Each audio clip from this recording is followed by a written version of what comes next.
Yo, dudes, B-Man from Verdicks. Tonight, we're going to talk a little bit about what's driving your life. Is it the conditions or the decisions? I've got the whole crew with me tonight, and we appreciate you coming along for the ride. Um, Essentially, we have a nice piece on verdicts.com about this, but what's really behind all of your motivation? What's pushing you through your life? What's getting you through your day-to-day? Is it the conditions or your environment?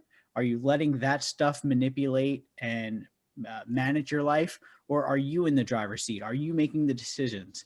Are you choosing to react or not react? Are you being open and honest with people? Are you deciding to stay sheltered?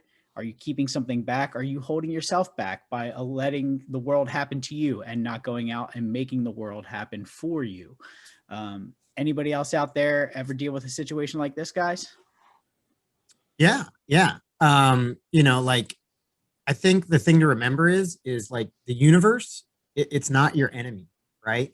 Like how many times have you been around somebody that says something like, I'm just unlucky, or those type of things just don't happen to me, Yeah. or you're so lucky, like it all comes natural to you.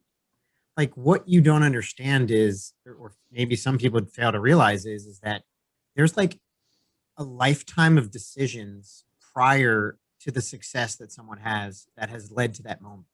No, they're not lucky. They've made decisions to change their life. No, it doesn't come naturally to them. They just work on it, right? Like, so, oh, it just comes natural to you. You're just a great public speaker. Nobody just wakes up and is born a naturally good public speaker, right? You've got to practice it. You've got to hone in the art. So like to view the universe as constantly out to get you is just such a shitty way to view the world. If you have a bad condition, do something about it. There's nothing worse than working with someone that's like, man, I hate this job. This job sucks. Oh, why do you come to work then? Do something about it. Get a new job, man. Learn a new skill, learn a new trade. Stop coming into my office. I'm here because I choose to be here and I like it. If I were you, I'd do something about Yeah, one I of the think things we're going to pass on to my kids is to teach them that you can make the world work for you. it. You can really manipulate it and manage it any way that you want. There's a longtime sports host in Philadelphia named Howard Eskin, and his joke is, I never had a bad day in my life. And everybody's like, oh, I'm sure you had a bad day. But he might not have. He might have made a decision from the time he was a child to say, I'm never going to allow the conditions of this world to dictate how my day goes. I'm in charge of my day, and if I want to make it great, it's going to be great. And I think that that can work. Yeah, I think you're right. I think there's that mental commitment to it.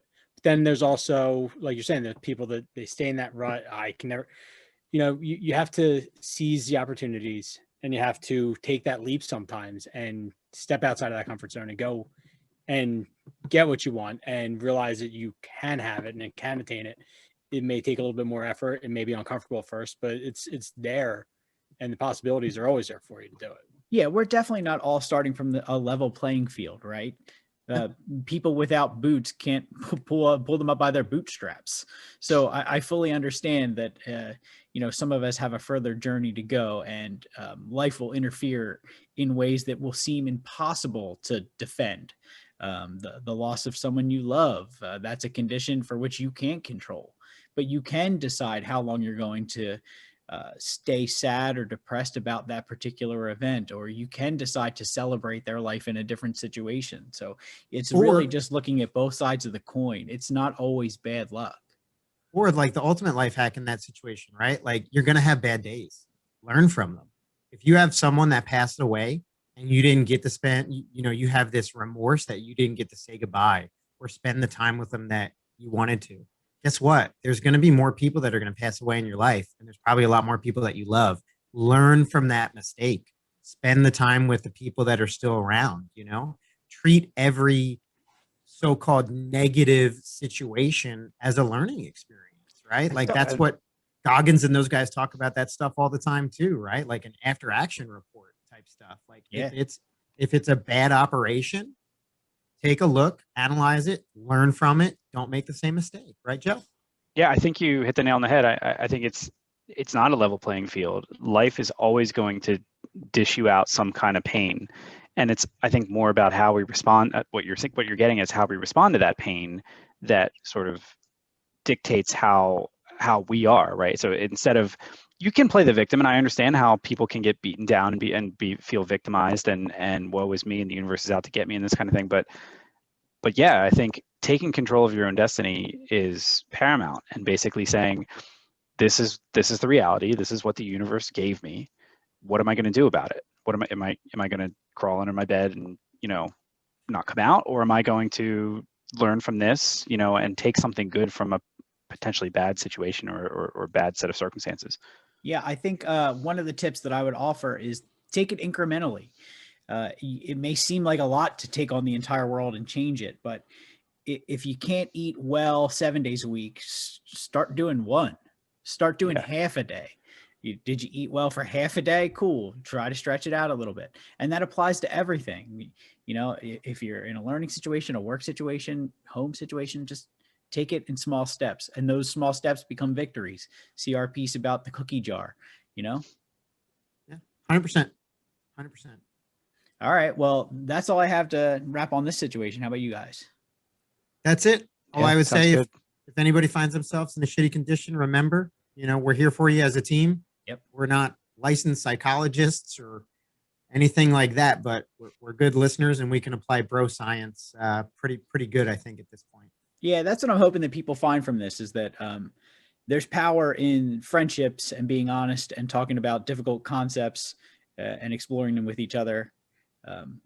It's a real resource. It's not mental health. It's not prescribed, but it definitely feels good. And I hope you enjoy this video. If you do like what we're doing, follow us on Instagram and Twitter. Give us a like down below and subscribe to our channel. It definitely helps. I think there's 15 of you subscribed right now, and we'd like to see that at least get to 16. So 4 of them are our wives. yes, no move on. All right, well, that's it for tonight. Check our website. We're trying to do updates on Tuesdays and Fridays.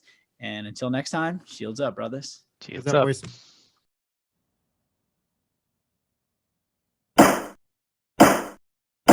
All rise. The well-hung jury is now in session.